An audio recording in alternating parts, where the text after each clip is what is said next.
Penn State football fans, what a ride for you over the last 3 years, huh? And now maybe another bump in the road, or maybe another climb toward the ascension back to the elite of college football. Mark Rogers TV, as we continue our series, we're looking at every Power 5 conference schedule in America for 2014.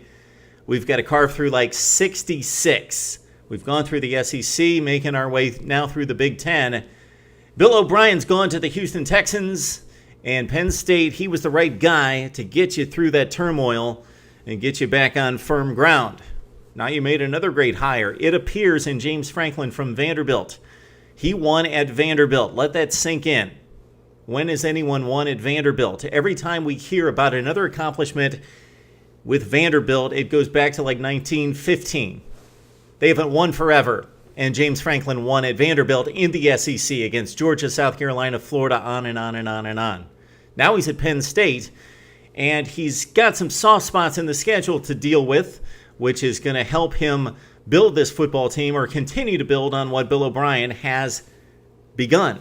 And we look at the 2014 schedule, and we see an interesting date to start it all off. And if you really love college football, Penn State's going to put you to the test with, I believe, a 6 a.m. kickoff on August 30th, that first Saturday of the season. So not 12 hours of football where we're used to maybe midnight or noon to midnight. We've got like 18 hours of football if you want to catch Penn State take on Central Florida. The Knights went into Happy Valley last season, pulled out a win behind Blake Bortles, 35-31, but that really showed if you take in the entirety of the season. Maybe at the time it looked like, that's not a really good loss for Penn State, but if you take in the entirety of the season, nothing to be ashamed of Penn State losing to a top 10 team in Central Florida that won the Fiesta Bowl over Baylor. Okay, you got Central Florida again. It would be nice not to be swept by an inferior program, not necessarily football team or talent right now, but inferior program. Penn State's supposed to beat Central Florida, of course. All right. The rest of the non-conference schedule, not up to Penn State standards. I grew up watching Penn State play anybody. They would take on anybody. They would go anywhere. They had the big series against Alabama. We counted up at one point 9 consecutive years in the 1980s taking on Alabama. Nebraska was a non-conference foe at the time. They played Nebraska a number of times. Played everybody. Had no issue. USC, they played USC a lot. Penn State in recent years, though, there's been a lot of Akron games, a lot of Kent State games, a lot of Temple, which is a traditional foe. I will not call them a rival. But Penn State a bit light on this schedule, and we understand, considering the circumstances, the scholarship reductions. But in future years, Penn State, you're going to be a playoff contender, hopefully for you and your fans, and you're going to have to bulk up the schedule once again. So again, Central Florida's a nice opponent. We would like to see a Power 5 conference team on this schedule, though, because then it's Akron. Then they dive into the Big Ten at Rutgers. Then they've got UMass. Then some more Big Ten games. And later in the season on November 15th against Temple. So that non-conference slate could set up Penn State to finish the season with a very nice record. They could go 4-0 non-conference. Let's say they trip up against Central Florida. They've got to go 3-1 against that non-conference slate with, again, Temple and Mass at home and Akron at home. So they've got 3 cupcakes at home in the Owls, the Minutemen, and the Zips after that Central Florida game on August 30th. Okay, let's dive into the Big Ten schedule. And, of course, what is key in the Big Ten, similar to the ACC and the SEC, is who you play in the other division, because we know you're going to play everyone in your division, but there are 7 other teams in the other division. You only play 2, so it's key. Do you play Wisconsin and Iowa, Wisconsin, Nebraska, or do you play Northwestern and Purdue? It's a big factor in the standings.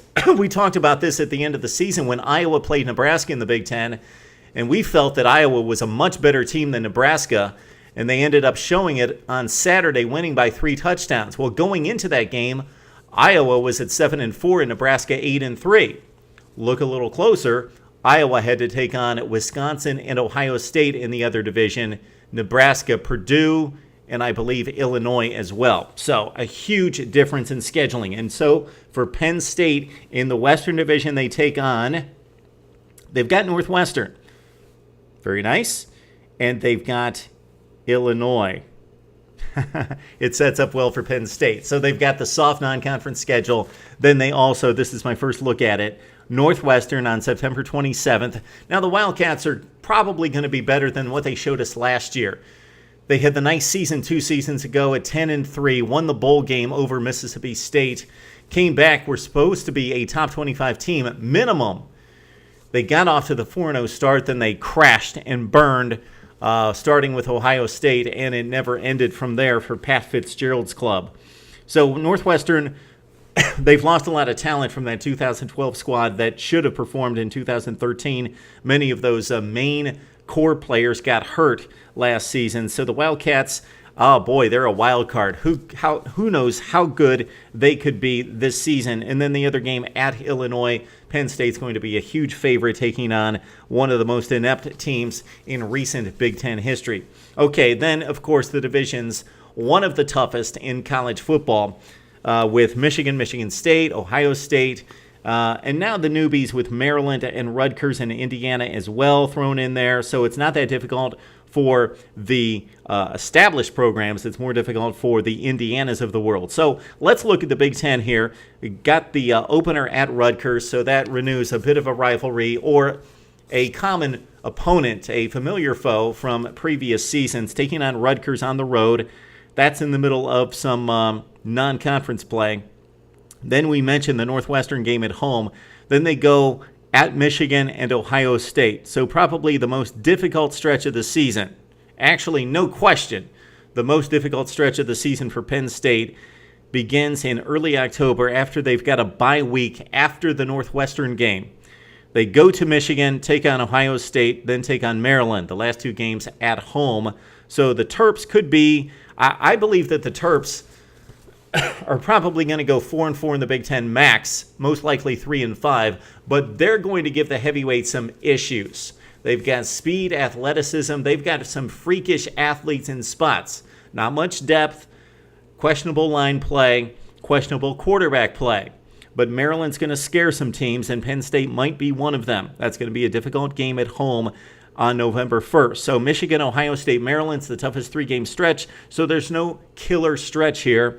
Penn State does conclude the season taking on Michigan State at home in a game that has become a staple of the Big Ten schedule since Penn State joined, matching them up against the Spartans, this time November 29th at Happy Valley. Penn State fans, tell me what you think of the schedule. I'm guessing 3-1 non-conference, although they could certainly knock out Central Florida in the opener, go 4-0, set themselves up very nicely with the date against Northwestern and Rutgers to start the Big Ten play. They could be 5-0 when they go to Michigan on October 11th. Then they've got a couple more difficult games, but not too treacherous down the stretch. Again, Michigan, Ohio State, Michigan State are the real toughies. So this could be a 9-3 football team in 2014 in James Franklin's inaugural campaign in Happy Valley. Talk to us, Penn State fans, Big Ten fans. Chime in right here on Mark Rogers TV.